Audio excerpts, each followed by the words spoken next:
former chairman of the Children's Homes Task Force.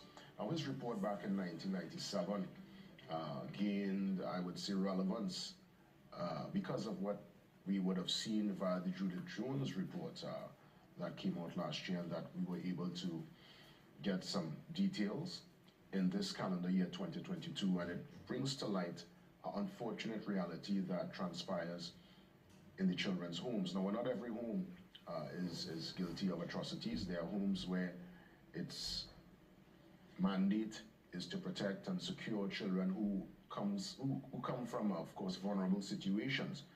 But unfortunately, there are scenarios, too many, for too long, where children are abused physically. We are hearing of sexual abuse, and there are so many questions, more questions than answers. And I would imagine the hope for all of us, Mr. Sabga, is that there is true action where justice can be served.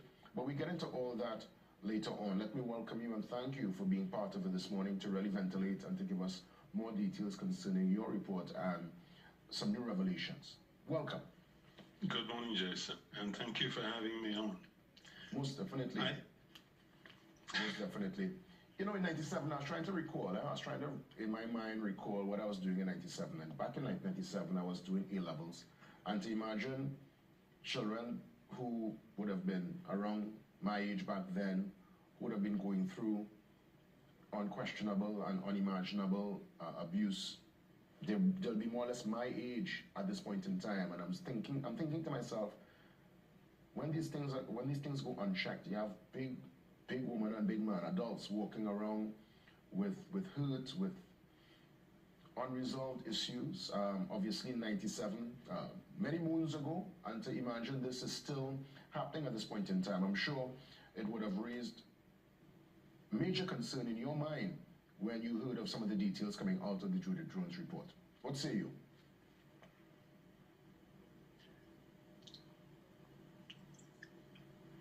I don't want anyone having this idea that this was a problem that magically started in 97. 1997 was when we did the first in-depth investigation. And I need to make this very clear. There was an investigation that was done some years before, but it was very superficial. And all it was basically was, from what I gather, it was an overview of this is what exists and these are the services being offered and everything is hunky-dory. It was worthless. What we found was something far more disturbing. And there's so much I want to address here, Jason, because there's too many fake narratives that have sprung up in the last weeks and months around all of this. And I want to use this opportunity, with your permission, for me to put those things to bed once and for all. I'm fed up of the lies and the misrepresentations that are out there. But let's get back specifically on your question.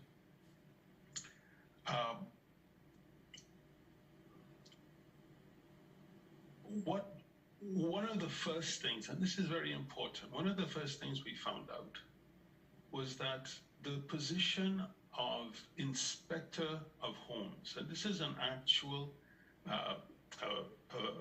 position that has now been usurped by what we now refer to as the Children's Authority. But back then, it was a line position.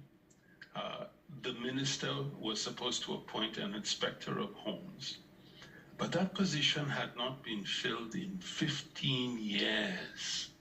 So that means since 1980, my math, is it 83 or 84? No, 82.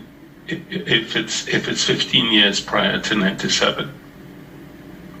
So for that enormous period of time, beginning with the PNN, then through the NER, then the PNM again, and now into the UNC, there was this lacuna. this space where oversight was supposed to have been happening in the homes, and there was nothing. Nothing. Massive vacuum. Massive vacuum. Massive.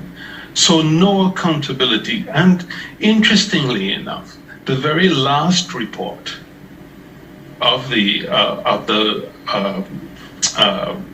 previous inspector of homes from 1982 went missing. It was one of many mysterious things that we discovered. Now, I went on an archaeological expedition. I moved 5 times in the last 25 years since I left in 1997.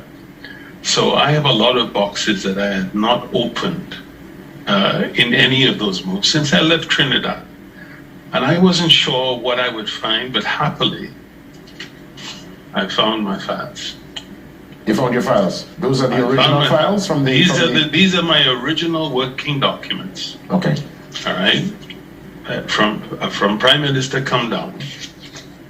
It also contains the much maligned first draft of the report, and I'll talk about that in a minute, because again, lies, so many lies.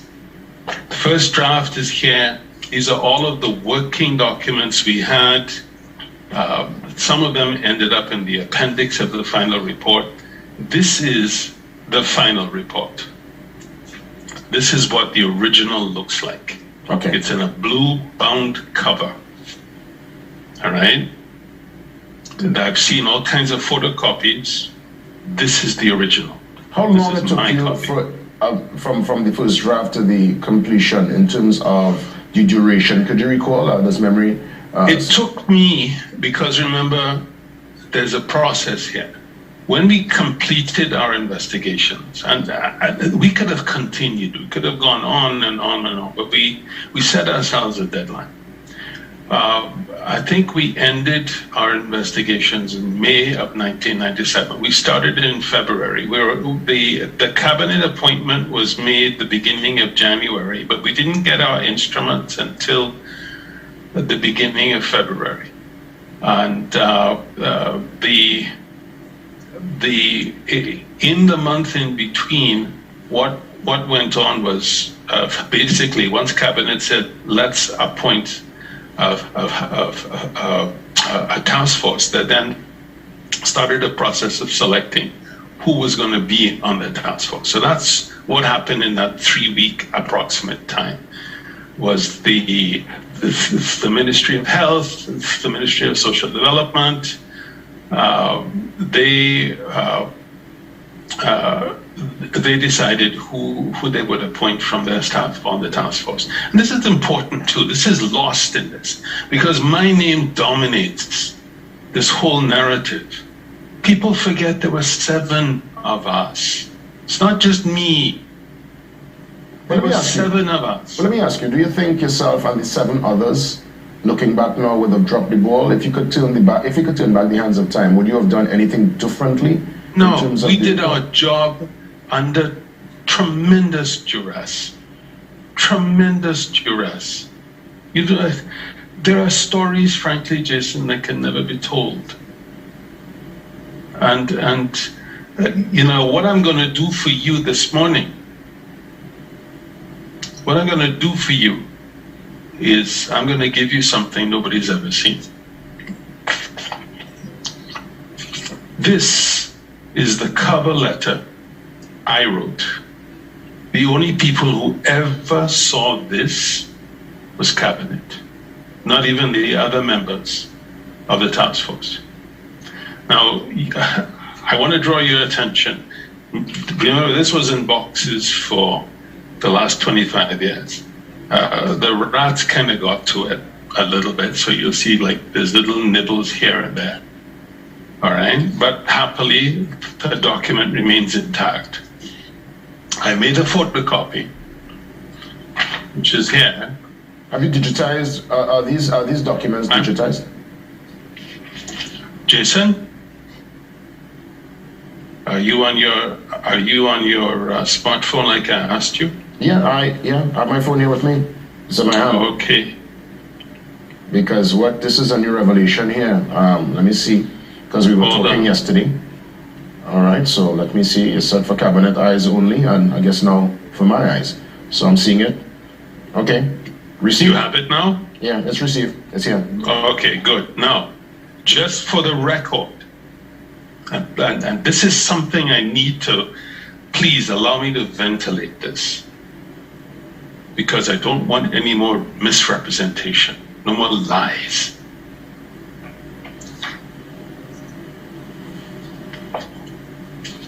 The original draft was not sanitized, as certain people continue to try to promulgate. There is no truth in that. The original draft contained raw data that was assembled from every single individual on that task force. Remember, there were 7 of us.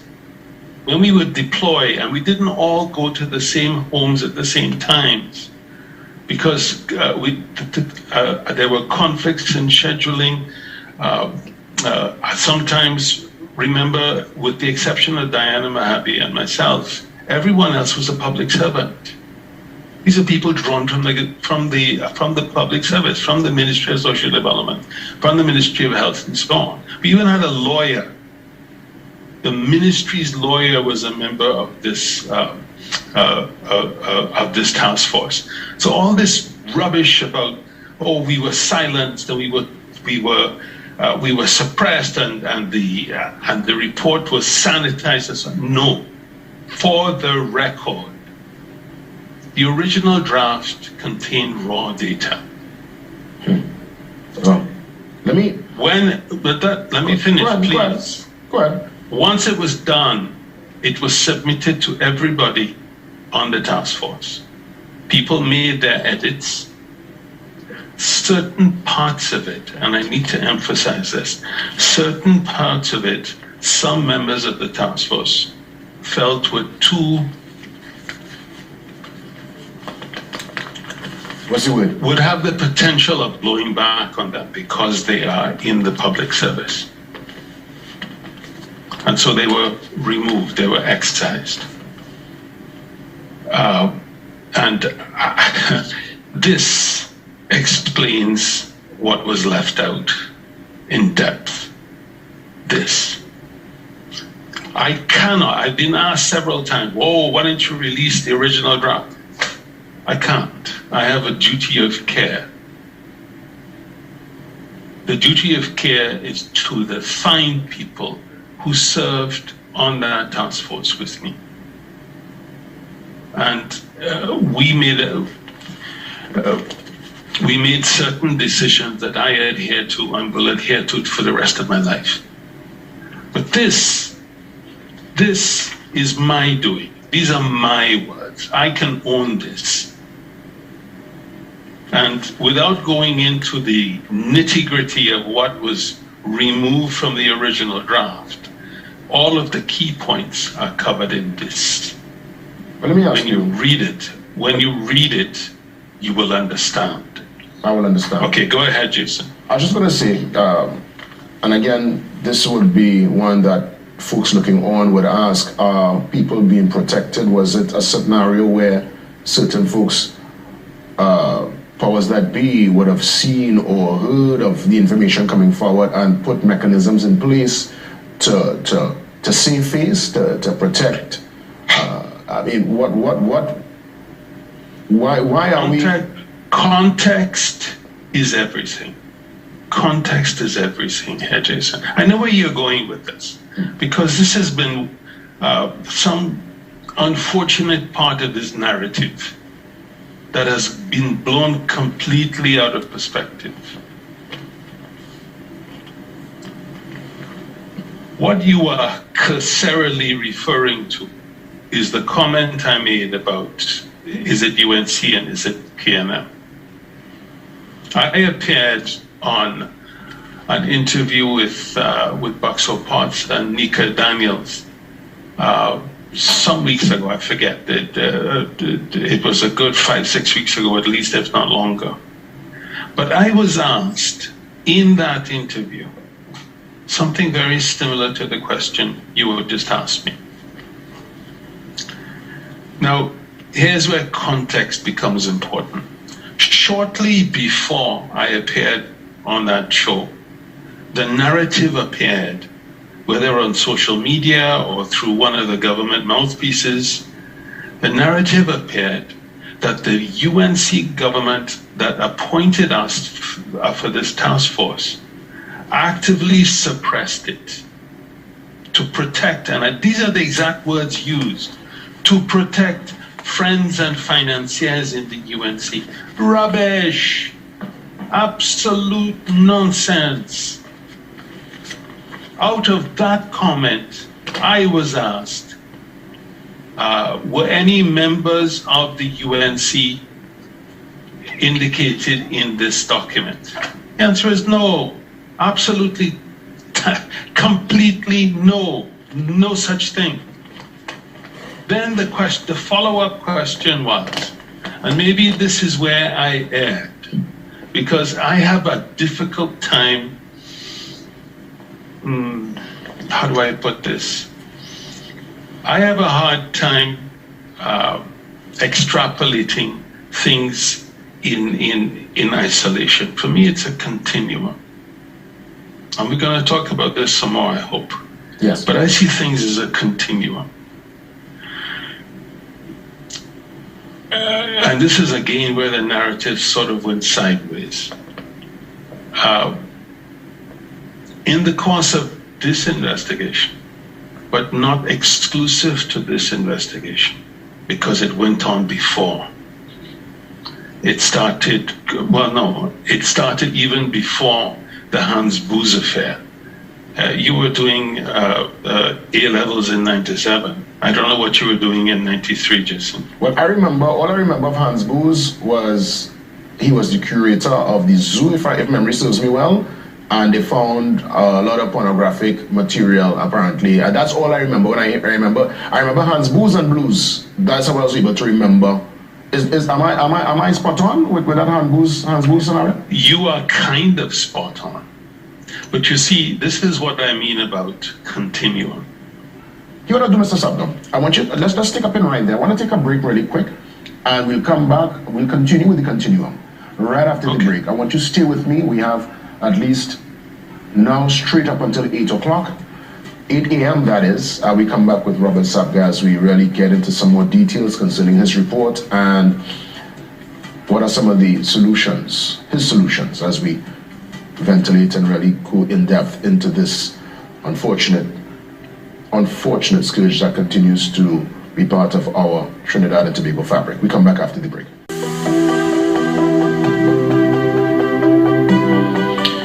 So with me this morning, the former chairman of the Children's Homes Task Force, Robert Sabga, joins me on the Zoom line. Before we took the break, we would have established some important points, getting into some more details concerning the report, the fact that there were 7 others involved, even though... No, there's a total of 7 of us, Jason. 7 of you all in all, 7 people in all. Of course, you would have sent me the chairman's report, so I have that here. And you were telling me before the break about the 93 scenario with Hans Booz. Okay. Remind us.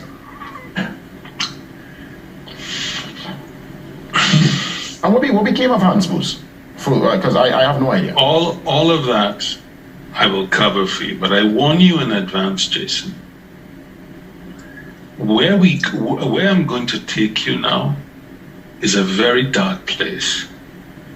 And Jason, there are some places when you go, you don't ever get to come back. The way you look at things after the fact will change forever.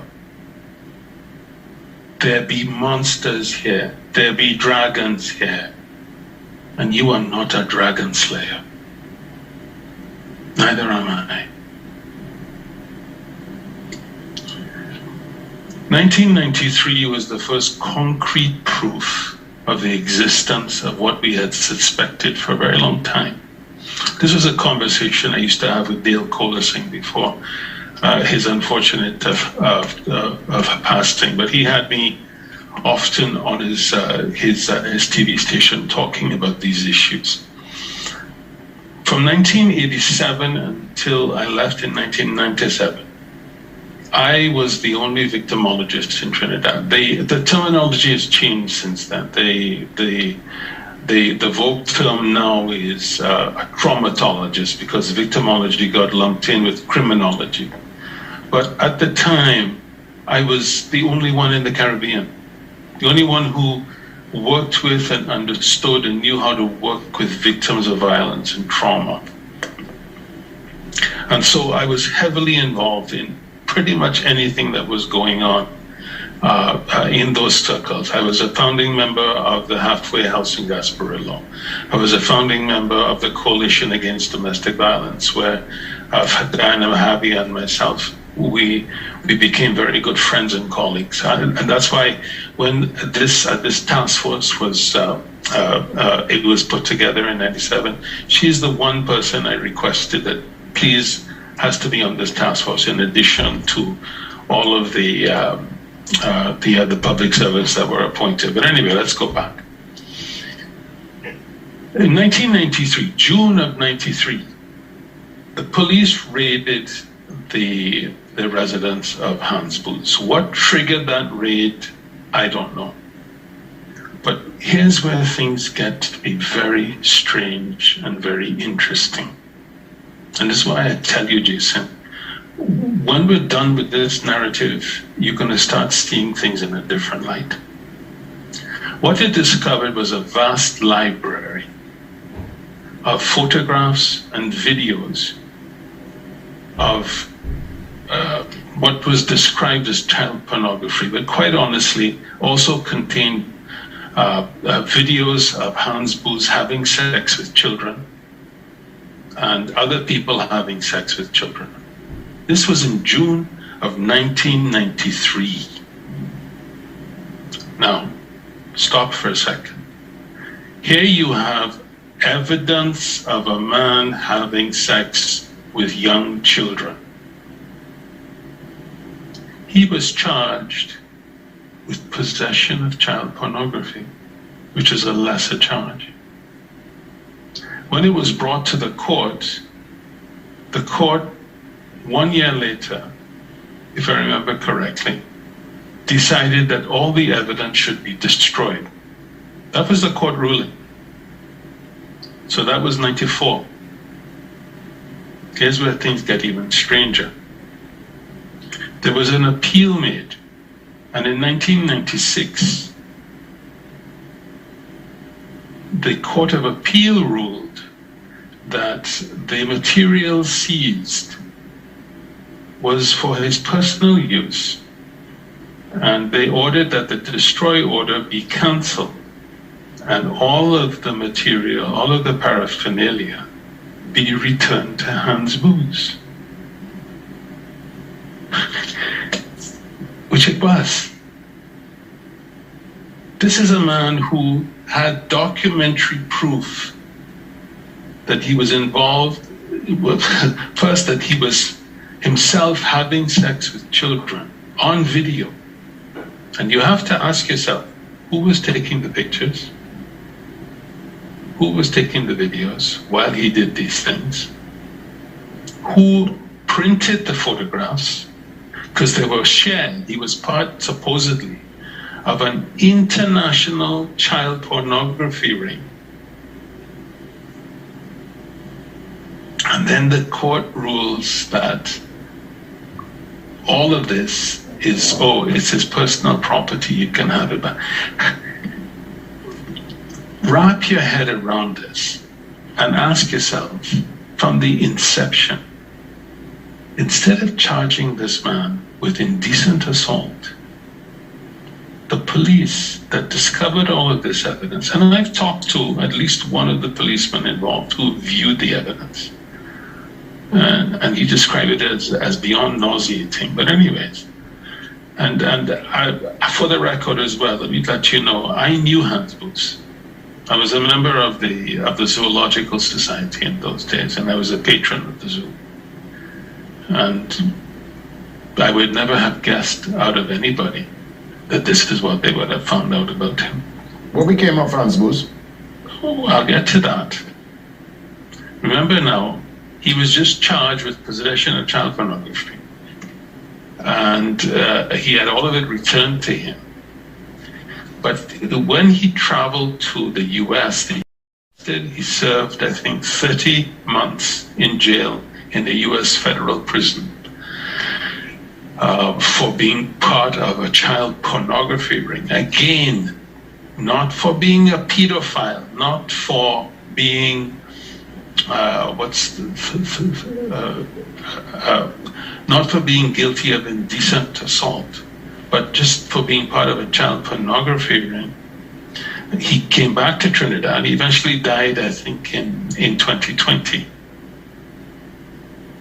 But on his dying day, he had all of that stuff.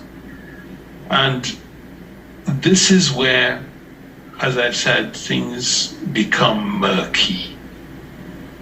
Well, it's even more murky when we hear of, again, this came out from revelations that you would have put forward in the public domain of a pedophile ring, and many would have, went up in arms. The euphemism in those days was child prostitution. Okay, I saw some report in the Express, I think, where they interviewed Diana and they were asking her, do you remember any of this and so on? People remember things differently. And I don't want to be drawn into a he said, she said with Diana. We've known each other for more than 30 years.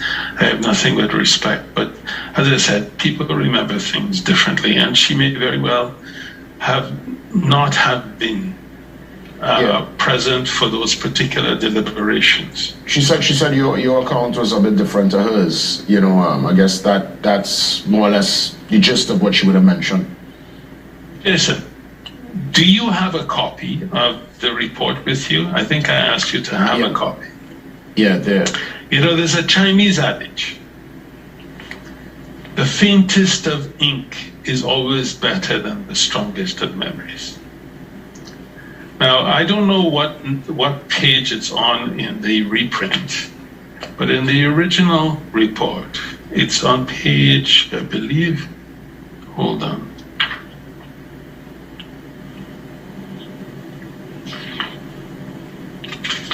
So basically, you're suggesting here that everything that was mentioned is written and agreed to by yourself and the 6 others on the original task force. Yeah, it was signed. Hang on, I need to find it. I guess, yeah. Because I want you to read it. I don't want it to be said that Robert Sabga said. All right? I want you to see it for yourself. But I feel the report I have would not be that original one that... No, but you're wrong. The photocopy, because it was quoted as well in the media, so I know it's accurate. Oh, please. You know what? While we search for it, again, I just make mention that some of what's coming out, obviously, major concern back then, major concern now. My question really and truly is, as you said, if you were able to go back to that particular timing, would you have done anything differently? Obviously, I don't know that we could have, Jason. I don't know that we could have. One of the criticisms, and it's unfounded, that has come out is, oh, you had all of this information. Why didn't you go to the police? The police knew. Why didn't we give a copy of the report to the police? Manohar Ramsaran was asked by Hilton Guy for a copy, and he physically gave it to him. The police had this. What happened? And this goes back to my question about what happened with Hans Booz. There are very powerful hands at work behind the scenes. Understand, follow the bouncing ball. Who intervened to make sure that the man was charged with possession and not for indecent assault? Who intervened to make sure that his material was returned to him? what is it that was in that material? Who else was implicated? The police were supposed to have done an investigation, and this was in the papers at the time, to try to identify the children that were in the pictures and in the videos that he had assaulted. What happened to that investigation? How come nobody ever heard anything about that? What hands were at work? Let me ask you, do you think, even though you're far removed from Trinidad for all these years, these sinister hands, people who have long arms, people who clearly have some level of influence and power, do you think these sinister hands are still at play up to this day in the background? Because I know you keep in touch with certain personalities here at home, and I'm sure you're still on top of what's happening on the ground. But this is a reprint. This is a reprint of an article dated March 27, 2021, last year. All right. And it says, child pornography rampant in TNT. Research it. I pulled this off the internet. It's in high demand according to Varmadale. So yes, it's a continuum, Jason. It hasn't ended. The people who pay for sex with children are by definition, by very definition, having sex with children is pedophilia. You can't call it anything else.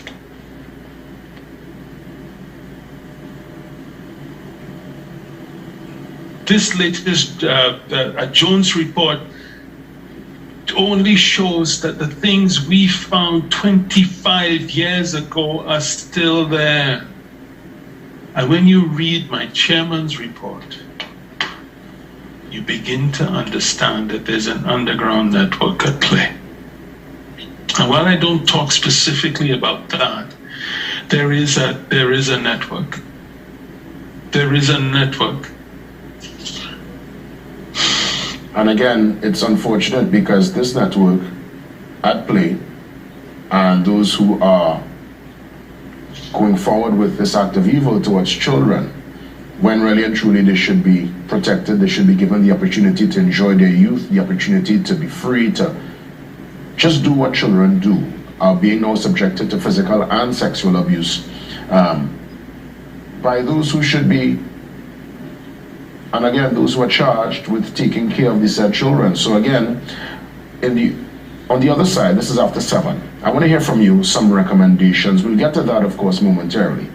But until such time, that continuum that you speak of, the scenarios that took place back then and even before 1997, because Ms. Mahabir Wyatt was on the program with me a couple of weeks ago, and she said this is stuff that was happening decades ago.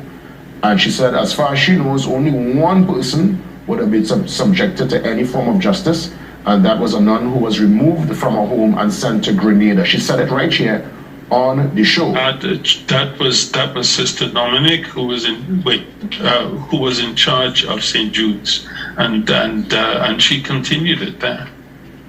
In Grenada. In Grenada, she continued it. In fact, she was lionized by the church earlier this year.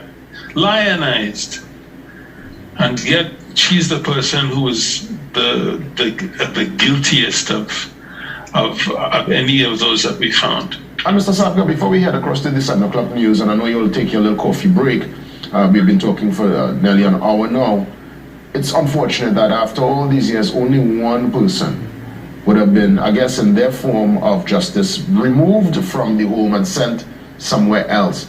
We need. There wasn't a removal. She was just so enormously embarrassed that she was forced to resign. But the Carmelite order just simply reposted her and said, oh, she's great, she has all this experience, and they put her in charge of another house over there instead. What I'll do, Mr. Sapka, as you go through your notes, let's get ourselves ready for the 7 o'clock news update. We'll come back after 7, not only with some of the other concerns and some other very important questions I have to bring forward, but more or less towards the end, recommendations, ways that we can change the reality and shift towards justice for not only the children, but those victims of abuse in the years gone by. Let's take a break. We come back. Robert Sabga joins me after 7 for more. Stick around.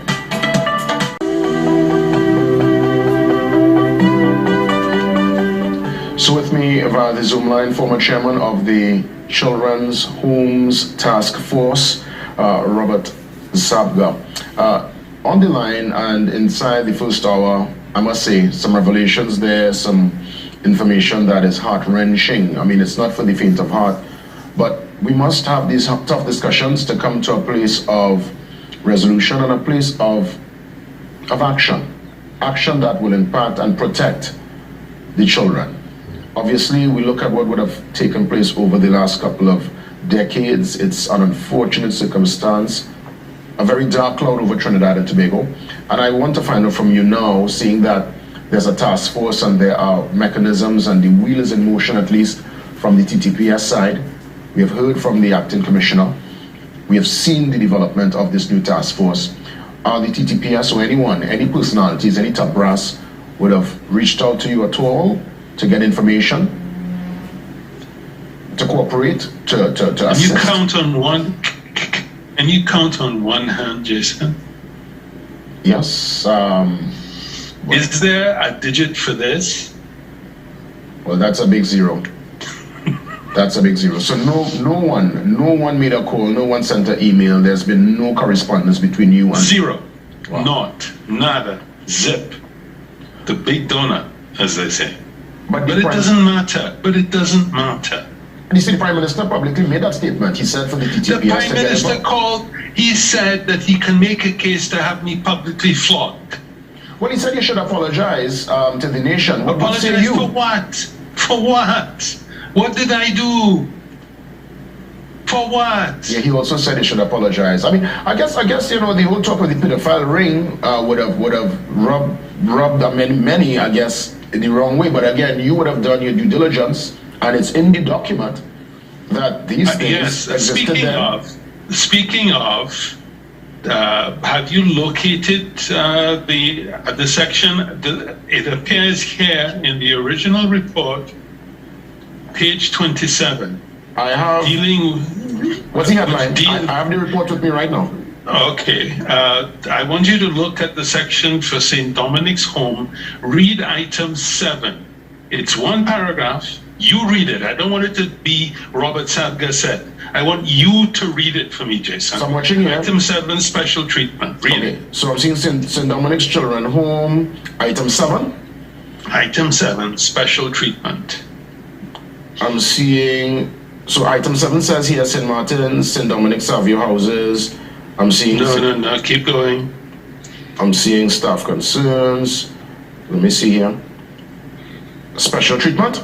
Special treatment. Okay, so it says... Read that paragraph. Read it. All right, so it's on my phone. It says, some of the older girls enjoy extra privileges through their having befriended individuals of high status outside the home. A backlash from this... Observe what's in brackets, in inverted commas. High status. What's in of high status? Yeah. Go on. A backlash from this has been that the rules of the home and the staff who implement them are now seen negatively. Superiority based on skin color is reinforced when the children with lighter complexions or those who are of non-African descent are chosen by the management for links with the special visitors, in also inverted commas. They also get first choice for the family unit system of care. This latter revelation is rather disturbing, especially the part about the special visitors, a statement that was not qualified by the staff members who spoke candidly outside the compound. The task force prefers to assume that this refers to the many members of NGOs and other private community-spirited individuals that go to the home regularly in a caregiving and otherwise supportive role, rather than about something more sinister, which has been rumored from time to time in discussions on child prostitution in Trinidad and Tobago. In a nutshell, What's the takeaway here? This is coded language, Jason. Decode for us this morning. We have time. High status. The task force prefers to assume. We could not prove it. The allegations were made to us. And we couldn't come out and say, this is evidence. But the whispers, the talk was there. The people who spoke to us privately and candidly outside of the walls. And this was 97. It's still going on. The Jones report it says the same thing. And this is why I tell you, you can't look at this as, oh, this is something that happened in 97. It's a continuum. It predates Hans Booz, and it stretches all the way up to present times. There are hidden hands here. Well, the thing is, you say continuum, and I think of the old cassette player, and we recall that from our time. And yes, there's rewind, there's play, there's fast forward, but there's also stop. And there must come a point where we must press the stop button. This must come to an end. My question too is, where do we start? Yes, we have your report with the 6 other personalities back in 97. There's the Judah Jones in this current time. You mentioned continuity of this evil, continuity of people with long arms in the background, ensuring that this kind of injustice continues. At what point do we take a stance? At what point? We should have 25 years ago. We should have at every point in every single year since then. There's no at what point. We should not be in this place now. The recommendations we made in this report, if you would have read it, are very strong. I don't know what else we could have done. I did. I want you to just ventilate some of the recommendations to the viewing audience this morning. Just a few of these. Certain people should have been fired outright and charged with criminal negligence and harming children. The system itself is broken. The then Ministry of Social Development was vastly understaffed, and that has only compounded since then. The institutions that have been created supposedly to address these things, and you know, this is one of the incongruities here that I can't wrap my head around. The then government did what it felt it could do in terms of putting mechanisms in place to try to rectify the things we found. Could they have done more? I suppose in retrospect, absolutely. Anybody could have done more, especially in terms when it comes to laying charges. But the problem with our report, and this is likely where, you know, the inaction of the police service and so on from then up until now, is that none of this rises to the level of what is called evidentiary proof. You can't prove it in a court of law beyond a shadow of a doubt. Hence the reason you would have said that the law enforcement will be chasing shadows. Chasing shadows. You said that. You're trying to find people from 25 years ago. Prove it. You said chasing shadows, chasing ghosts. So more or less, the people who would have committed these heinous acts, these acts of injustice towards the children, nothing can be done at this point in time. I wouldn't say nothing. What I had recommended in another interview that I did recently with a New Jersey radio station, I had recommended that there be a kind of truth and reconciliation, a sort of tribunal set up where past victims could come forward and tell their stories.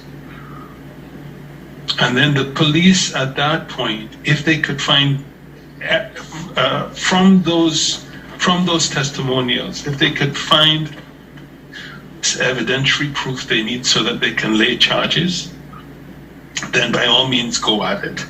You know, I watch what's going on in the papers, and I'm stunned.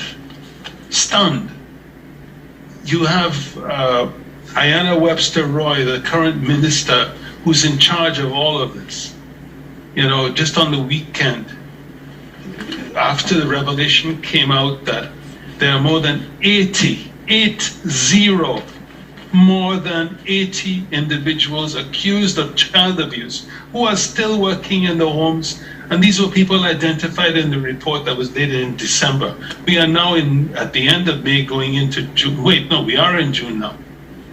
Yeah, June 1st. June 1st, 6 months and a couple of weeks further on.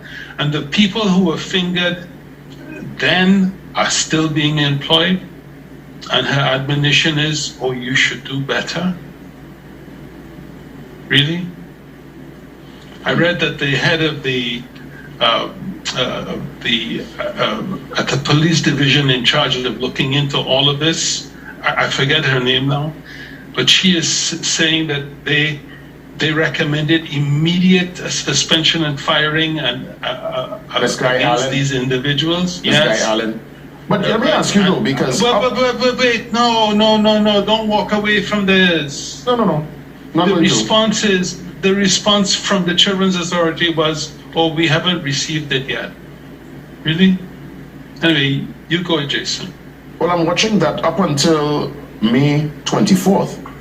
The lead investigator for the police task force admitted that she had not read the recent Judith Jones report. Does that surprise you, Mr. Saka? I'm past the point of being surprised by anything anymore, Jason. I'm past the point. This has become something it should never have become, which is a political football and everybody kicking it around and blaming. You know, I've never met Ayanna Webster Roy. I grew up in Tobago, so I feel a kind of affinity. And I don't doubt that she's a fine person, but she's out of her depth. From everything I've read, she's out of her depth. She doesn't have a clue how to address this. My only comment is, and I'll quote her other colleague from Tobago, who stood up in Parliament 7 years ago and declared, we're in charge now, so deal with it. Okay, you're in charge now. Deal with it. Stop the talk. Deal with it. The solutions are straightforward. Anybody who's named, suspend them immediately. Don't talk about, oh, well, we do careful vetting and everybody has background report. Really? If after all of that careful vetting, more than 80 individuals are found guilty of all of this abuse, what kind of vetting is going on? Anyone who was doing the vetting should be fired right away. Well, I mean, Mr. Sabga, in I guess, in best practice, any best practice circumstance, one must do some kind of investigation. I mean, obviously, someone can't just call somebody's name and they are suspended immediately. I'm sure they would have to do their due diligence. But no, Jason, I reject that because the evidence is overwhelming. The evidence is overwhelming that these children were abused. That's a crime. Every one of these homes is an active crime scene as a direct result of that. You can suspend people with pay pending whatever investigation you do, but your primary responsibility is to those children. You don't keep them in the same environment, being supervised by the very same people who are accused of having abused those children. Come on. That's ridiculous. Do you see yourself getting involved again? I mean, you're far removed. You're miles away from Trinidad and Tobago right now, but you're still on the pulse.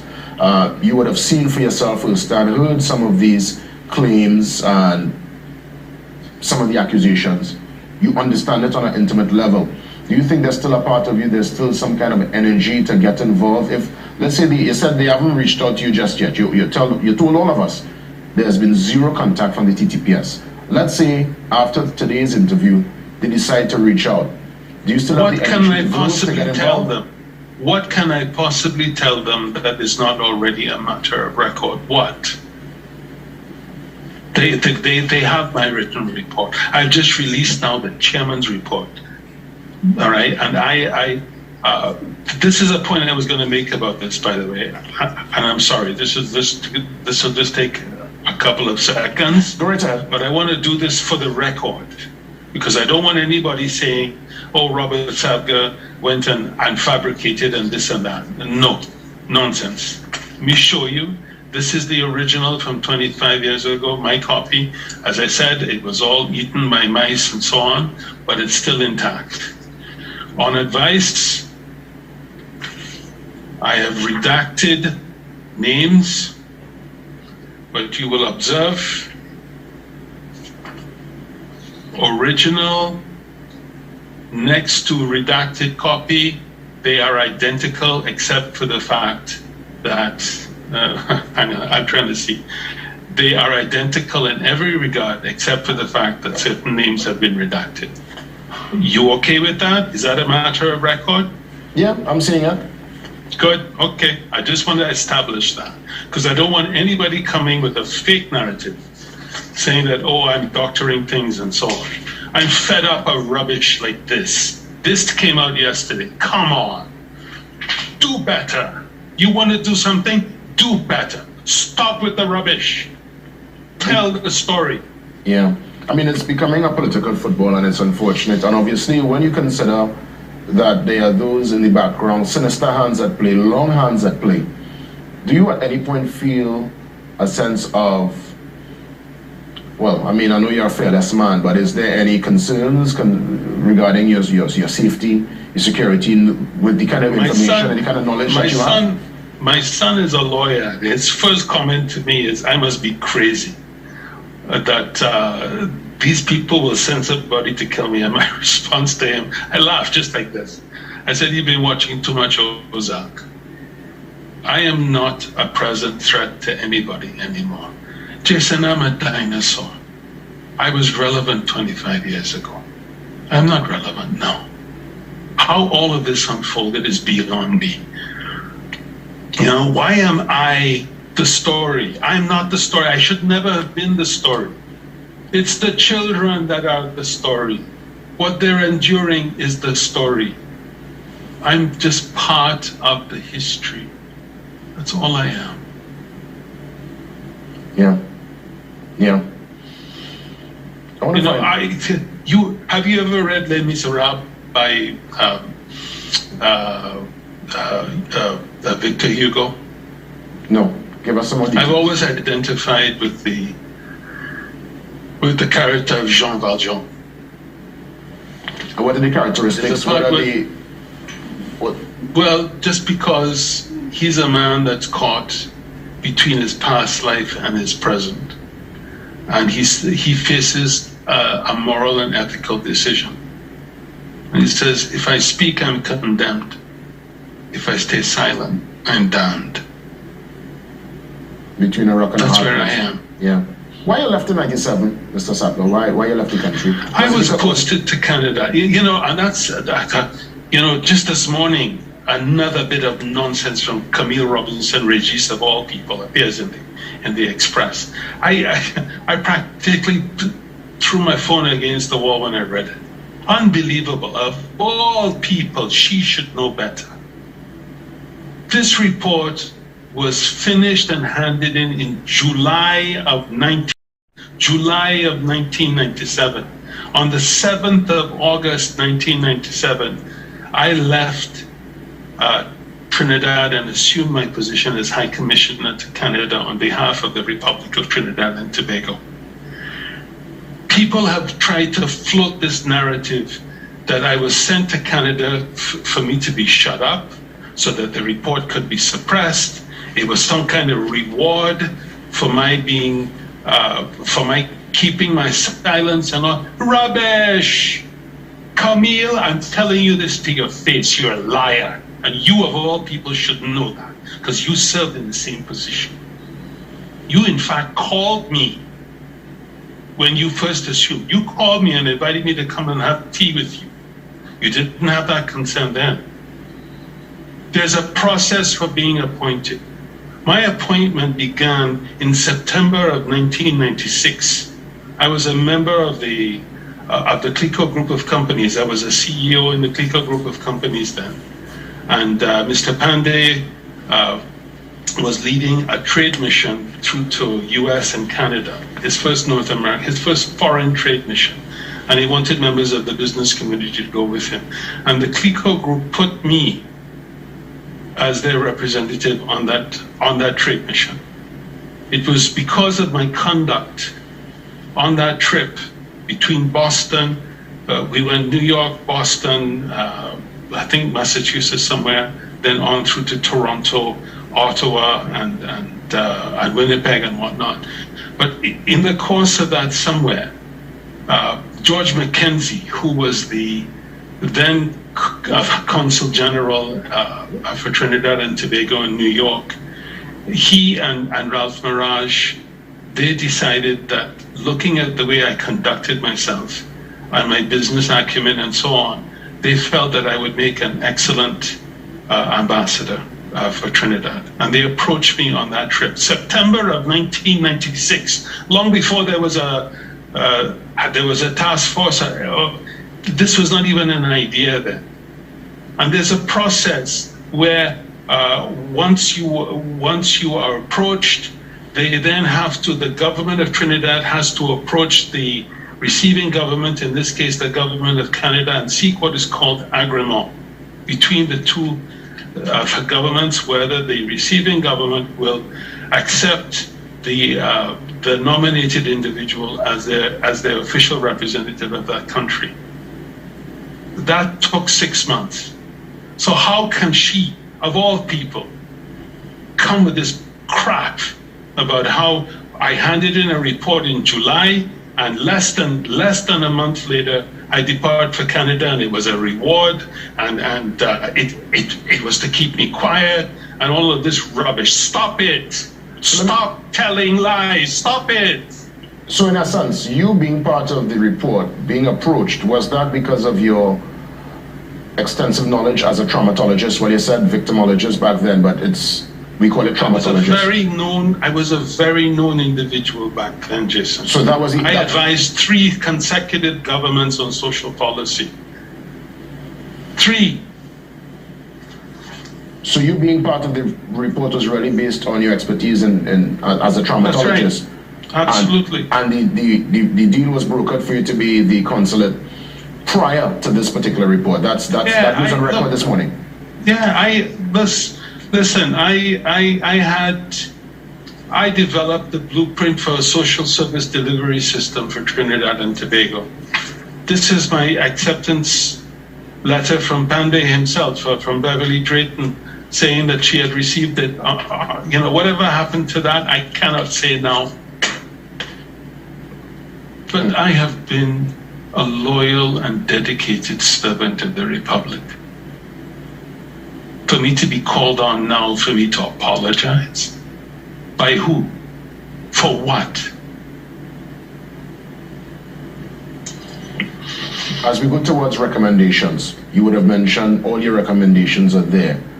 Obviously, we're in 2022, it's a brand new month, it's June, and still children up to this day are going through the unfortunate circumstance of abuse. It's been identified via the Judith Jones report. We've seen, at least for now, the task force is in place, so at least the wheels are turning. Do you feel, knowing what you know and having a pulse on the ground, the TTPS can make a dent? No. The powers that be can make a dent? We can turn the this powers that be can, but it's not just a criminal matter. Approaching this with purely a criminal investigation, which is part of it, but it's not all of it. People need to step back, Jason. We're too focused on individual tiles. You have to step back and look at the mosaic. See the whole picture. Everything has to be fixed, not just one. The Children's Authority as it exists now is not what it was intended to be. The original intention of the Children's Authority was to be an independent entity for oversight. The equivalent of the original inspector of homes, but this time as a body, properly equipped and properly staffed with the ability to go in and do investigation and so on and so on.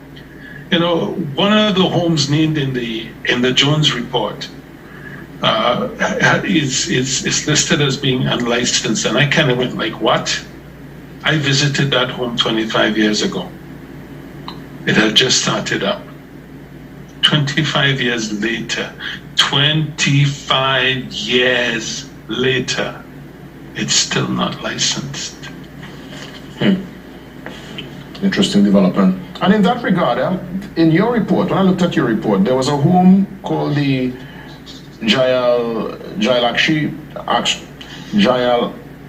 Lakshmi home, and they were flagged for allegations of resident abuse. Since then, the home's owner, so since your report, the home's owner would have said that what you would have mentioned is not true, and even told the media that pursuing such stories will only discourage people from wanting to work at these establishments. What's your take on that? Do you remember that particular home from the report? I do. We meant nothing but obfuscation and obstruction outright. In fact, the owner at the time even wrote the Prime Minister and tried to make this into a religious persecution thing. Nonsense. We stand by what we wrote. And it's not just my observation, it's not Robert Sadger. These are social workers who are members of the then Ministry of Social Development, who compile their notes from all the attempted visits to that home. We stand by what is in that report. All right, no amount of protestation, pretending like Shaggy or it wasn't me, that doesn't work. What's in that report, we substantiate. What we could not substantiate did not go in the final draft of the report. End of story. Okay. I just wanted to find out that concerning, because I know that is one within recent time the owner would have come out and basically they refuted everything that was mentioned. Well, fine. That was 25 years ago. What has changed since then? Yeah. What is the status of that home now? I don't know. I can't speak to what has happened in the last 25 years. I can only speak to what we found 25 years ago. If you were to sit with those charged with the children's home, well, with the Children's Authority, or even the minister, you said she's out of her depth. But if you had an audience with the minister at this point in time, what would be your advice to her? Where to start? First of all, recognize that there are forces within the system that are working against her. The chairman's report identifies those. All right. I've sent you a copy, Jason, but I've also sent a copy through to a reporter at The Guardian. So I'm assuming that within the next day or so, that report will be in print in full. And it will identify the very forces within the system. Remember when I spoke about this lacuna, the mysterious things that we uncovered, the fact that the post of Inspector of Homes had not been filled in more than 15 years, and every Minister of Social Development from 1982 until 97 needs to answer that question. Why? Why was that post not filled? Okay? And, you know... that was a serious oversight, you know. I mean, if you could tell me from 82... No, but it was deliberate. From PNM, why. From PNM into NAR 86 to 91, UNC, back into, I mean... No, UNC was from 96. Yes, from NAR into PNM back into UNC. I mean, that all are culpable. I mean, that is a dropping of the ball. Yeah, and you think it was deliberate? It was deliberate because the discovery of the absence of that was my discovery. We were combing for a way for us to try to find, how it is that we could get into the homes, because everybody kept blocking us. We have no locus standi. We could be appointed by cabinet, but they have nothing to do with cabinet and this and that. And it's by a careful reading of the various legislation, and I have all kinds of copies of them here, but it was only after going through all of it, I found this one little paragraph which said that the minister shall appoint an inspector of homes. And I had the lawyer who was a member of our team. She went on to become a judge. Brilliant woman, and I'm very grateful for her insights. I had her investigate that clause for us, and it turned out that the minister could appoint. And so we approached Manaha Ramsar, and I said, look, Mano, this is the situation. If we had ministry approval, if we had some kind of ministerial some authority with the ministry, we could go in on the spot. And I give Mano full marks for this. He was a delightful man working with, because he genuinely wanted things to change. He wanted this thing to be fixed. Yep. On the spot, he appointed us all inspectors of homes.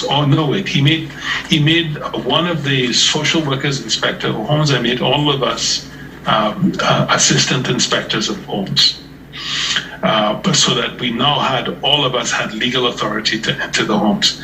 Speaking of which, that was never rescinded. Maybe I should apply for 25 years back pay. What do you think, Jason? Well, let's take a break, and we try to work out the maths with that. Let's try to pull out the calculator and see what that will add up to. But with the rising prices, I don't know how much you could get at this point in time, Mr. Sagwa. But anyway, let's take a breather. Let's come back, and again, as we look to close things off, we look forward to more recommendations. This is a Morning Brew exclusive, a chance to really get some more insight. I'm hoping that the information coming your way is giving you a picture that is a clearer picture, a really clearer picture this morning. We come back. Stick around.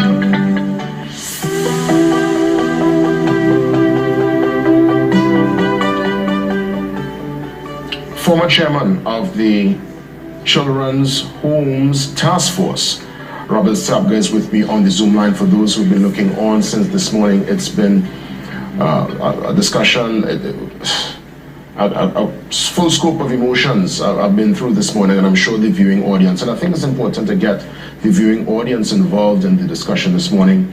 Let's invite TNT to call in. You can talk to Mr. Sapga direct. He's right there listening on the Zoom line. You can see him, and you can do so via our hotline 624-8721 and 627-8658. He's open to this dialogue at this point in time as we all look towards recommendations, we look towards solutions, so that this continuum that we spoke about this morning, Mr. Sapga, can come to a dead stop. It could be something in the realm of history, and children who are put towards institutions that are charged to protect and to serve them could do just that. Again, 624-8721, 627-8658. And again, I don't want folks to recognize or feel all the homes. There are homes that would have done some great work and continue to do great work. But for those who have fallen off and went down a different road, a sinister road, and even individuals, adults who have gone down a sinister road, and those who have been involved in all different rings, as you would have mentioned, we can't continue that way. It must come to a stop. Who's on the line? Good morning. Yes, good morning, gentlemen. Go right ahead, we're listening. Yes, I would like to find out from Mr. Sabga if he thinks there is any more hands who's right now doing that same thing with children having in the library of pornography and that sort of thing. Do you think there is any person like that still? And the abuse that were going place that were taking place with the children, were it the pedophiles, were they male pedophiles and female pedophiles at the time? I would really like to know. This is amazing. And when I say amazing, the information that is coming out here, I mean, I would have never thought that this was something that was really happening to that extent. Yeah, very shocking, Mr. Sabga, the revelations this morning. Many are taken aback. The jaw is literally on the floor based on the revelation. So again, he wants to know if any hands goos exist in this modern time and if these pedophiles were male or female going after the children. The bulk of pedophiles internationally, not just in Trinidad, this is an international thing. The bulk of them, more than 90%, are male. But there are also female pedophiles. There are women. I believe somebody I was giving a story recently where one of the matrons at these homes actually took a 14-year-old boy from the home with her and ended up getting pregnant with him. So yes, they do exist, but the bulk of them are all male. Now, as regards from 93 up until now, at almost 30 years later, 29 years later, well, why don't you ask him? Because just last year, child pornography rampant in TNT. And so ask Dr. Varma of Dale Singh. And as we get ready for the next call, with the advent now of social media, well, not so much social media, but the advent of the cell phone, I would imagine it's even more rampant. There's more technology and more access for such sinister acts. There are actually WhatsApp groups that are only for porn. And they share. I'm certain that, I'm certain some of them are for child pornography. Let's take the next caller. Good morning. You're live. Hi, morning. Go right ahead. Talk to Mr. Sabga. Julia, you said there were no members of the UN mentioned in the report. But are there members of any other party who mentioned? No, and again, this was taken out of context. Remember, at the time that I made that comment, shortly before I appeared on that program, the charge had been made by someone in the PNM, and I can dig it out, I have to go look for it. But someone had very clearly stated that the then UNC government had suppressed this report, that I had been silenced, that the report had been sanitized was the word that was used, and that this was done in order to protect friends and financiers of the UNC, and that my posting to Canada was a reward for me to stay quiet and all of that. I'm saying publicly, that's a lie. I was asked that question on that interview. Did we find any evidence of anyone in the UNC involved in anything that we saw? And the answer was categorically no, we didn't. Keep in mind that the UNC had barely been in power a little over a year at that point. The entire public service was PNM, man. Come on. Let me ask you. They worked in a toxic environment. When you read what is in this, my note to cabinet, you will understand the real machine that's at work here. The real machine. Mr. Sabga. So when I was asked, did we uncover anybody as affiliated with the PNM, my response was, I can neither confirm nor deny, and I stick to that. Mr. Sabga, let's get our next call in. Good morning, caller. You're live. Hi, morning, JW. I'm Mr. Sabga. I'm calling from Santa Cruz.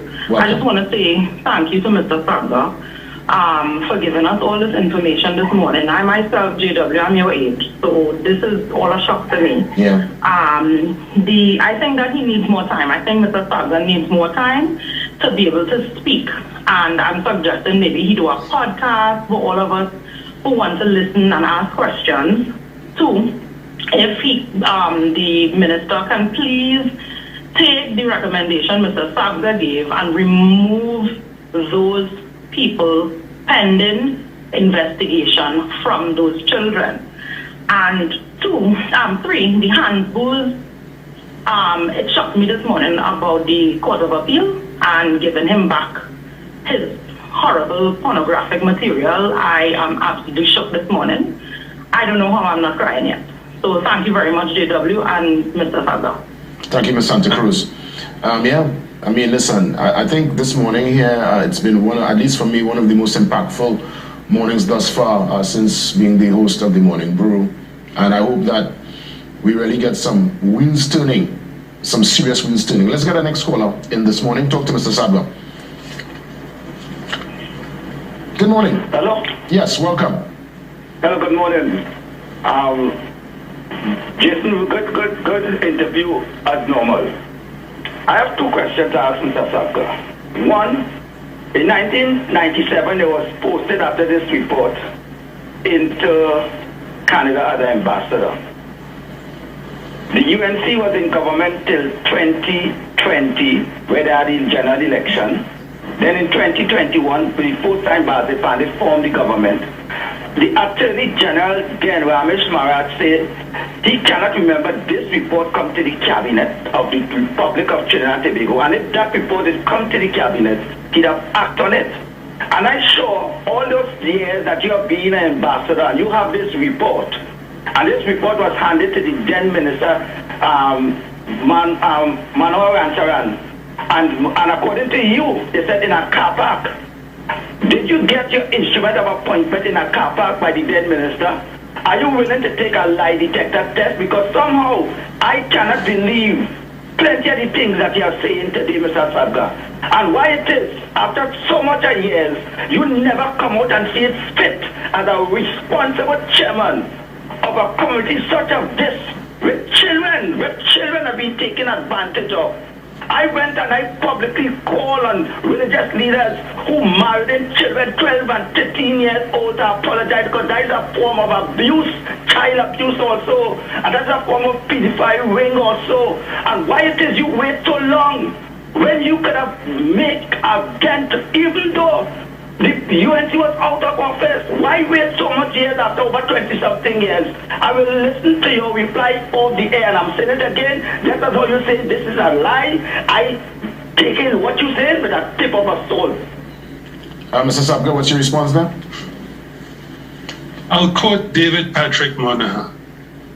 You're entitled to your opinion, but you're not entitled to your own facts. You can't rewrite history because it suits you.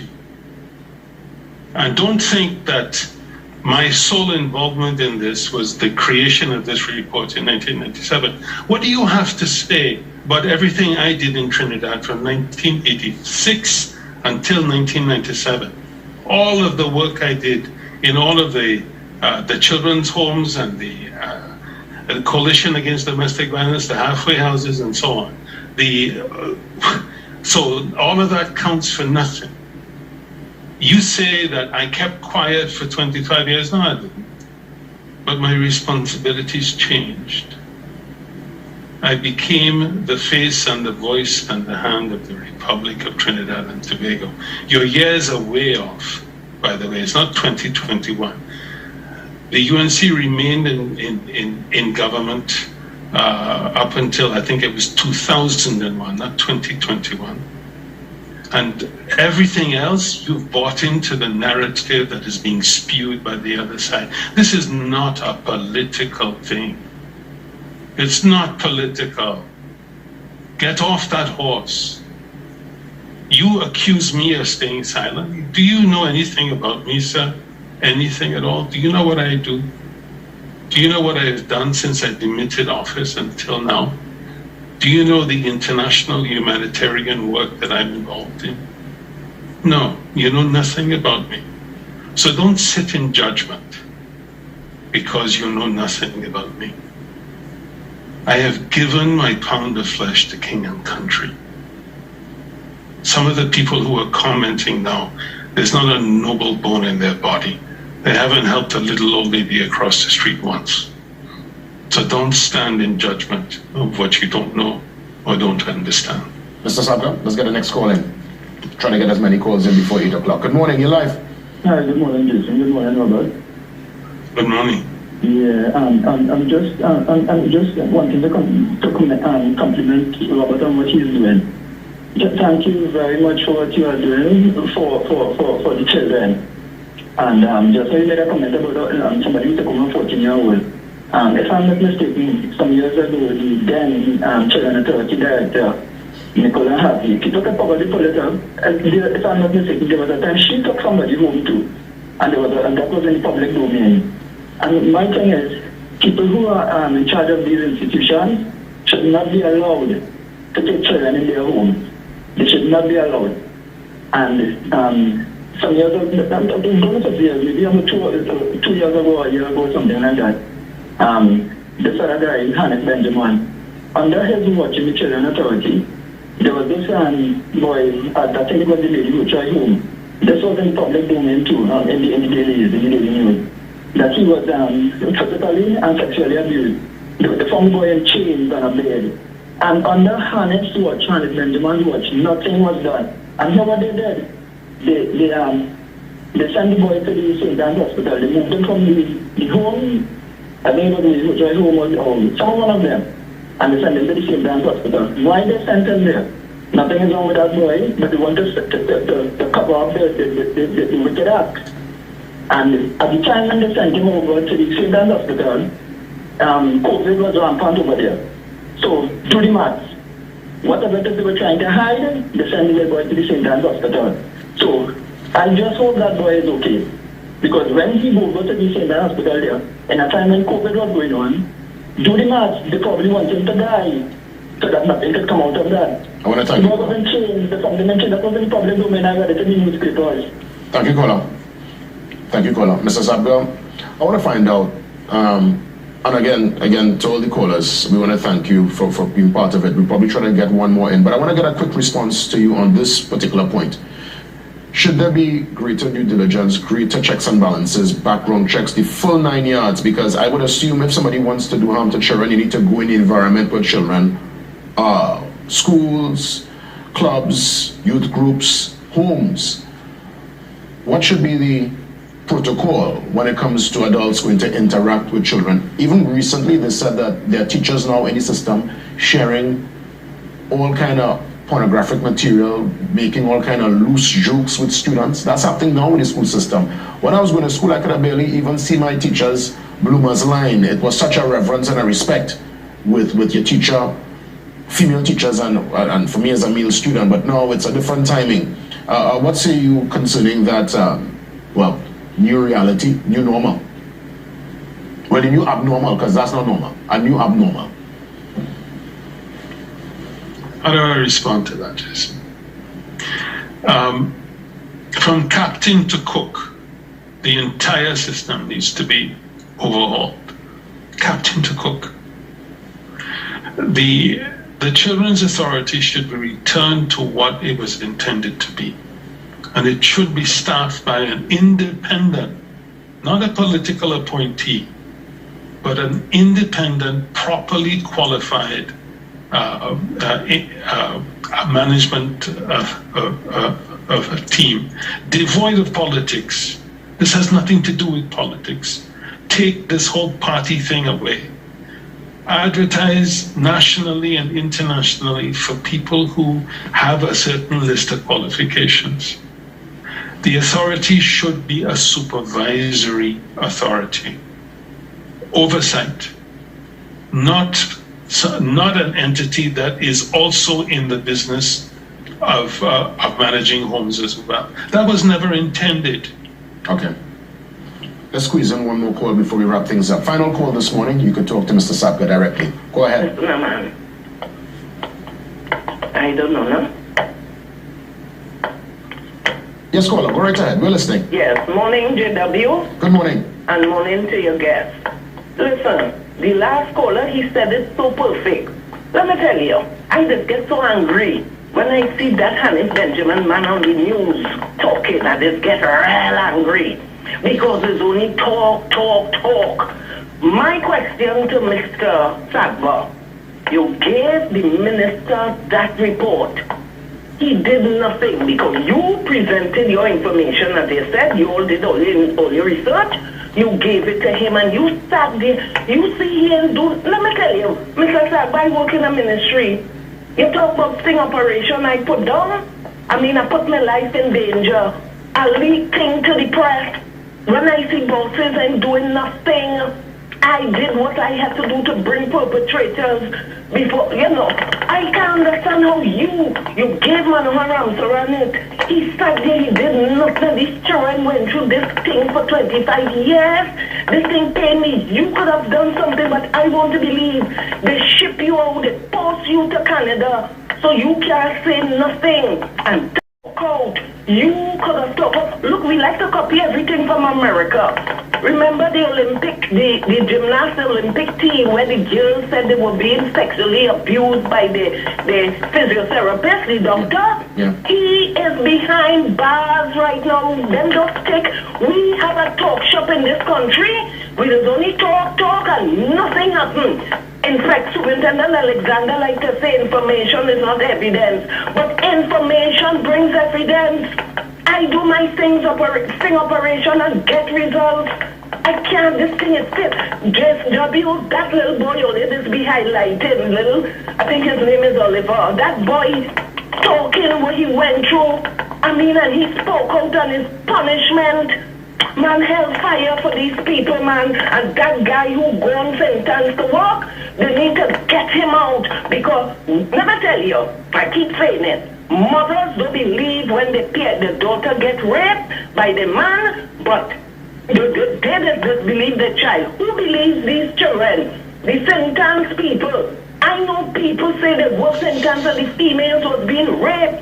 Nobody take them on. You know what they're going to say? Well, she mad. These things got to stop. Come on over here. Do something, man. I'm angry. I want to thank you, caller. And you heard the passion there, Mr. Sagba, in the caller's voice. We'll actually extend the program for an extra couple minutes to ensure we get as many callers in. But yet again, unfortunate circumstance. I guess you didn't hear the part where you explained the timeline, Mr. Sagba, in terms of your appointment. So I guess probably before we go, we'll give you a chance to explain that again. Let's get the next caller in. Good morning. Hello. Good morning. Hi, good morning. Good morning, Robert. Good morning, GW. Good morning. Thank you so much. Robert, I'm clearly seeing full circle is happening here. And of course, you know that a podcast, you definitely know where we could have this podcast. Robert, thank you so much for your contribution. You have done tremendous and you're continuing to do so much for our country. I think that Trinidadians right now, we are in a state of denial. I think Tobago has a better form of community sense that I'm seeing that the problems only exist here in Trinidad. But I think that we need to stop burying our heads in the sand and start to really see everything is a pretty picture, and that's the only way that we can begin our form of healing. Robert, have a beautiful day. JW, have a beautiful day. Robert, you know we're going to have the podcast. All right? So other callers could call in. Have a good one. Bye. All the best, caller. Robert, before we take the next call, I'll give you a chance again briefly to explain the timeline of your appointment to Canada. You would have said it before, but again, just to clear you. I'm just mystified how people they connect things that are not connected. My appointment to Canada, I was approached in September of 1996, while we were on a trade mission. A trade mission in the U.S. and Canada. I was approached by George McKenzie, who was the then consul a general in New York, along with Ralph Mirage, who was then the Minister of Foreign Affairs. We were all on this trade mission together with Mr. Bandit. That was September of '96. This task force was, it was established by Cabinet in January of 1997. We submitted our report in July of 1997, and I departed for Canada the first week in August of 1997, the 7th of August to be precise. The process of being appointed a High Commissioner is not by VAPs. You don't just say, okay, here you go, off you go. This is not a reward. There's a process, government to government. Vetting process. The proposing government has to ask the receiving government, do you agree with this individual? There's a full background and security check that's done. Then the receiving government will say, yes, we agree. It's called agrément in diplomatic language. Once that is done, then you are given your formal letter of appointment. I didn't receive that until July of '97, the same month that I handed in this report. There's no connection whatsoever about me being sent to Canada to shut me up. Silence. Stop that nonsense. Stop it. It's a rubbish argument. Stop it. Let's take our next call in. Our final call this morning. We try again, 624-8721 and 627-8658. Final call for the morning. Welcome. Thank you. Good morning. I want you to listen on air because you're listening to the phone, you'll be listening on the television, and there's a delay and a feedback. I turned off the TV. Okay, go right ahead. We're listening. Yeah. Hello. Yes, good morning. Good morning. I just want to say this, that in this country, we tend to make a big fuss and so on, and I am highly critical of those who are politicizing the issue.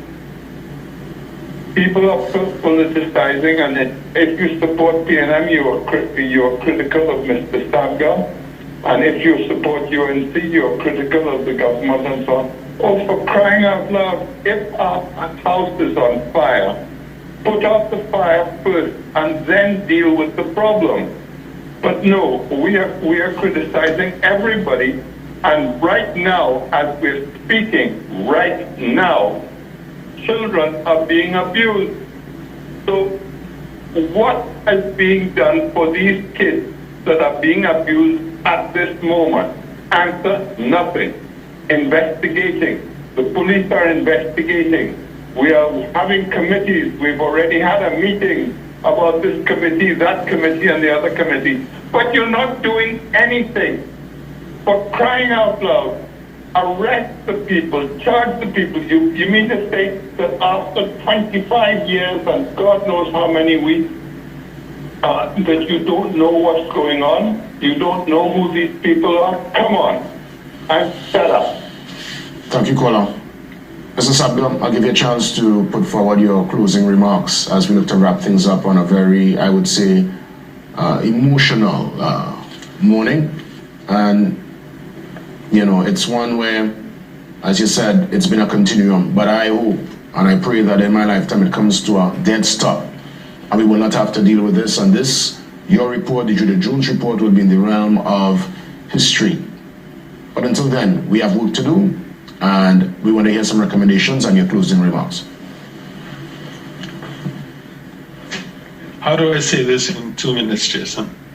No, you have more than 2. You have at least 5. Yeah, okay. The mechanisms are easy. They're easy to implement. You need to separate what is in the realm of criminality and let the police do that part of it. But the things that are in your power, act on right now. Act on right now. Remove those who are even suspected. Doesn't matter if they're convicted or not. But take the children out of harm's way, number one. Stop that right away. Don't deflect about, one of the headlines was the minister was saying that she wanted to act, but she was told that she should focus instead on policy. Told by who? You're the minister. This is your responsibility. Act. Don't talk. Do.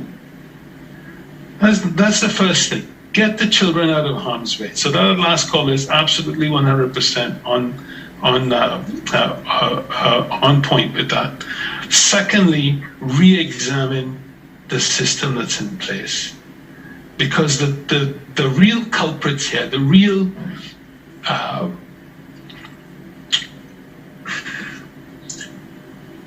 the people that prevent this thing from being fixed are in the middle management. They're not at the top, they're not at the bottom. It's in the middle. And again, when you read my chairman's report, you will understand what I'm talking about. Because I guarantee what we found 25 years ago is still in place now. In fact, actually, as I say that, here we go. Very same ministry. Bribes and illegal transactions with social grants. I want to tell the minister that it's not just social grants here. Whenever there's money involved, there's a secret machine as to how to take it out. And the people involved in that are all middle management within the ministries, and these are the ones who don't want things to change. That is where, if you want to put some police investigation and forensic investigation, don't stop at just looking who's defrauding the system of social grants. It applies also to these children's homes and so on. And again, it's all in that in the cover letter I've sent to you, and that I'm hoping that the Guardian will publish. Yeah. Well, all right. Fix the system. It's fixable. Yeah, it is, and it must. And I want to thank you this morning for coming forward, for being candid, for being open with us, for sharing some of what you would have gained over the years, giving us a little backstory, sharing with us the timelines too in terms of your appointments, and more or less putting things into the public domain. We'll, of course, see how things pan out in the days ahead. I'm sure coming out of this interview, there will be those who would, have their particular take. But again, because as Shakespeare so wonderfully put it, alia jacta est, the die has been cast. The die has been cast. Mr. Sadler, I want to thank you for coming on this morning, and let's hope that through the efforts of yourself and all those who would have put forward their reports, and those now who are charged with the responsibility, the TTPS, other personalities, other leading organizations and committees, that we can again come together and not only just talk about this particular issue, but put forward recommendations and plans and policies to put a stop to this injustice when it comes to the vulnerable, which are indeed our children and the future of this nation. Have yourself a great morning. Let's keep in touch.